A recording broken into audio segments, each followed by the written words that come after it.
हे कृष्ण तथा बलराम, आप दोनों सर्वशक्तिमान हैं। आप अनेक असुरों का वध कर सकते हैं, किंतु हम भूखे मर रहे हैं। जिससे हम अशांत हैं, कृपया कुछ करें जिससे हमारी भूख शांत हो। हे मित्रों, तुम पास ही ब्राह्मणों के घर जाओ, वे इस समय यज्ञ करने में व्यस्त हैं। तुम उनके पास जाओ, परंतु ये ध्यान रहे कि वे शुद्ध वैष्णव नहीं है, इसलिए तुम मेरा नाम लेकर उनसे कुछ मत मांगना। श्रेयस्कर यही होगा कि तुम दाव का नाम लेकर उनसे दान की याचना करना। ऐसा तुम कब कहना। भगवान से आज्ञा पाकर सारे बालक ब्राह्मणों के पास गए। वे उनके पास हाथ जोड़कर पहुँचे और उन्हें दंडवत प्रणाम करके भिक्षा की याचना करने लगे।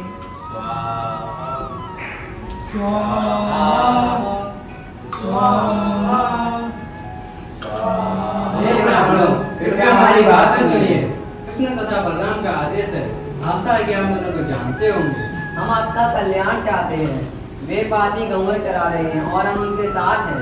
हम आपसे कुछ भोजन मांगने आए हैं। आप सही ब्राह्मण और धन के ज्ञाता हैं। कृष्ण तथा बलराम के रूप में भगवान विष्णु साक्षात खड़े हुए हैं, अतः आपके पास जो भी भोजन हो कृपया हमें दे दें। हे बालकों, तो हमें परेशान मत करो, हम यज्ञ करने में व्यस्त हैं। कृपया जाओ यहाँ से। जब बालकों ने देखा कि ये ब्राह्मण उनसे बोल तक नहीं रहे तो वे उदास हो गए। वे भगवान कृष्ण तथा बलराम के पास लौट आए और जो कुछ घटा था कह सुनाया। हे कान्हा, उन ब्राह्मणों ने तो हमारी बात सुनने से मना कर दिया। हे मित्रों, तुम उन ब्राह्मणों द्वारा ठुकराए जाने से दुखी ना हो, क्योंकि भिक्षा की तो यही विधि है। अतः तुम पुनः जाओ, परंतु इस बार तुम उन यज्ञिक ब्राह्मणों की पत्नियों के पास जाना। वे मेरी परम भक्त है, वे हमेशा मेरे चिंतन में लीन रहती है। अतः मुझे पूर्ण विश्वास है कि वे तुम्हें मनचाही भिक्षा देंगी। ऐसा तुम कब कहना। कृष्ण की आज्ञा का पालन करते हुए सारे ग्वाल बाल तुरंत ब्राह्मण पत्नियों के पास गए। वे अपने घरों के भीतर बैठी थीं। वे आभूषणों से अलंकृत थीं। बालकों ने उन्हें प्रणाम करते हुए उनसे दान की याचना की।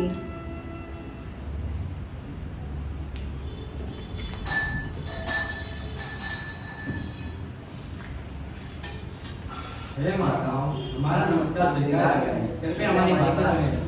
आपको ज्ञात हो कि निकट ही भगवान कृष्ण तथा बलराम अपनी गवों के साथ आए हुए हैं। हम उनके आदेश से यहाँ आए। हम सभी बहुत भूखे हैं, अतः आपके पास कुछ भी भोजन कृपया हमें दे दें।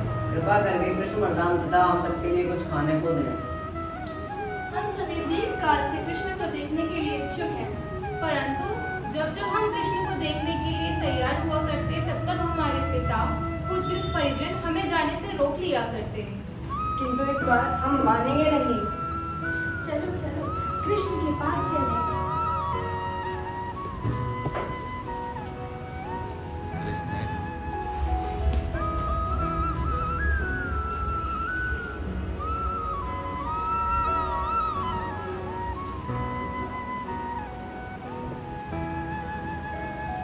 हे कृष्ण, हमारे वचन स्वीकार कीजिए। हे ब्राह्मण पत्नियों, मैं आपका स्वागत करता हूँ। आप सभी अत्यंत भाग्यशालिनी हैं। कृपया बताएं, मैं आपके लिए क्या करूँ? अब उन ब्राह्मण पत्नियों ने उन भगवान को स्वतः देखा जिनके विषय में इतना सुन रखा था और जो उन्हें अत्यंत प्रिय थे तथा जिनके चिंतन में वे सदा खोई रहती थीं। उनकी आंखों से होकर कृष्ण उनके हृदयों में बैठे जा रहे थे। हे ब्राह्मण पत्नियों, आप सभी ने सारे संबंध तथा परिवार, पुत्र, भाई के व्यवधानों को पार कर कर मेरे दर्शन के लिए आई हैं। ये उचित ही है। जो ऐसा करता है वे अपने हित को जानता है, क्योंकि किसी मंतव्य तथा कथन के बिना मेरी प्रेमा भक्ति जीवों के लिए कल्याणकारी है। हे नाथ, हे प्रभु, हम सभी आपकी दर्शनाभिलाषी हैं। हे कृष्ण, आपने हमें दर्शन देकर तथा इस प्रत्यक्ष सेवा का अवसर प्रदान कर हमें सर्वोच्च कृपा का पात्र बना दिया है। हमें हमारे जीवन का एकमात्र लक्ष्य प्राप्त हो गया है।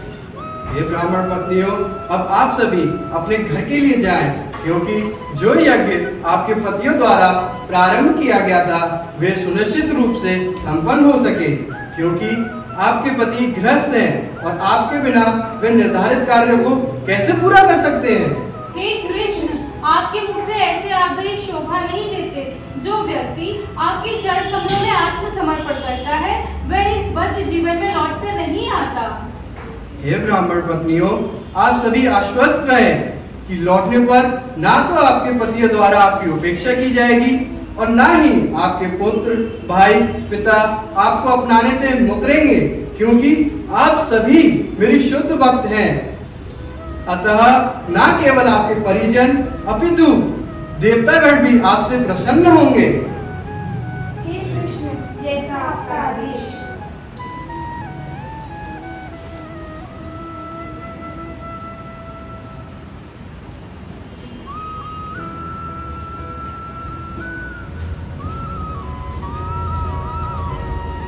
कृष्ण जन जन के हृदय में परमात्मा रूप में स्थित है।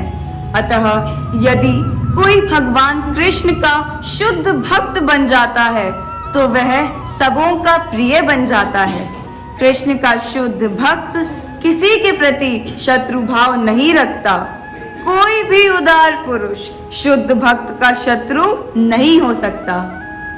इसी समय एक ब्राह्मण पत्नी ने, जिसे कृष्ण को देखने जाने से बलपूर्वक रोक लिया गया था, भगवान के शारीरिक रूप के विषय में सुनकर उनका स्मरण किया और उनके चिंतन में पूर्णतया लीन होकर उसने भौतिक शरीर का परित्याग कर दिया।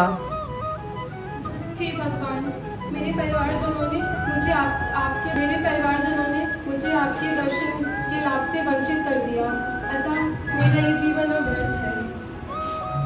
कृपा करके मुझे अपने चरणों की शरण प्रदान कीजिए।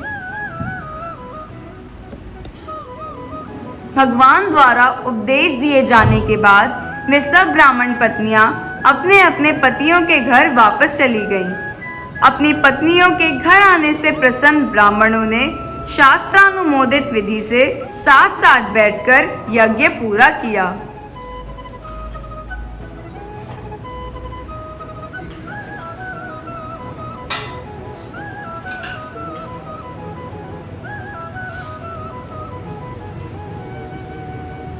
कृष्ण के पास से अपनी पत्नियों के वापस लौट आने पर यज्ञ में संलग्न ब्राह्मण भगवान को भोजन देने से मना करने के पाप कर्म हेतु पश्चाताप करने लगे। अंत में उन्हें अपनी नादानी समझ आ गई। उन्होंने वैदिक अनुष्ठानों में व्यस्त रहने के कारण उन श्री भगवान की उपेक्षा की थी, जिन्होंने सामान्य पुरुष की ही भांति उनसे भिक्षा मांगी थी। अपनी अपनी पत्नियों की श्रद्धा भक्ति देखकर वे अपने आप को कोसने लगे। वे परस्पर बातें करने लगे। धिक्कार है हमारे ब्राह्मण रूप में जन्म लेना, धिक्कार है, धिक्कार है, हमारे वैदिक साहित्य के सारे ज्ञान को धिक्कार है, धिक्कार है, हमारा यज्ञ करना तथा सारा विधि विधानों का पालन करना भी धिक्कार है, धिक्कार है, हमारे शास्त्र अनुसार अनुष्ठान संपन्न करने को भी धिक्कार है, धिक्कार है, इन सब को धिक्कार है, धिक्कार है, हमारे इस कुल को धिक्कार है, धिक्कार है, क्योंकि हम उस भगवान के प्रति प्रेमा भक्ति उत्पन्न नहीं कर सके जो कि मन, शरीर तथा इंद्रियों के परे है। क्योंकि यज्ञ में बालक के रूप में प्रकट हुए हैं, अतः अज्ञानतावश हम यह नहीं समझ पाए कि वह भगवान है, किंतु साथ ही हमें गर्व है कि हमें इतनी महान पत्नियां मिली हैं जो हमसे किसी प्रकार न बनकर भगवान के प्रति भक्ति भाव उत्पन्न कर सकी है। अतः हम भगवान के चरण कमलों को सादर नमस्कार करते हैं, जिनकी माया के अधीन हम कर्मों में लगे हुए हैं। हम भगवान से प्रार्थना करते हैं कि वे हमें क्षमा करें, क्योंकि हम भगवान की बहिरंगा शक्ति से मोहित हैं। हमने भगवान की दिव्य महिमा जाने बिना उनकी आज्ञा का उल्लंघन किया है। ब्राह्मणों ने अपने पापों का प्रायश्चित किया। वे स्वयं जाकर भगवान को नमस्कार करना चाहते थे, किंतु कंस के भय से वे नहीं जा पाए। दूसरे शब्दों में, जब तक भक्ति के द्वारा शुद्ध ना हो लिया जाए तब तक श्री भगवान की शरण में जाना बहुत कठिन है। विद्वान ब्राह्मण तथा उनकी पत्नियां इसका जीता जागता उदाहरण हैं। ब्राह्मणों की पत्नियों ने शुद्ध भक्ति से पूरित होने के कारण किसी प्रकार के विरोध का चिंतन नहीं किया और वे तुरंत कृष्ण के पास पहुंच गईं। किंतु भगवान की सर्वोच्चता से अभिज्ञ होने तथा पश्चाताप करने पर भी वे ब्राह्मण राजा कंस से तब भी भयभीत थे, क्योंकि वे कर्मों में अत्यधिक लिप्त थे।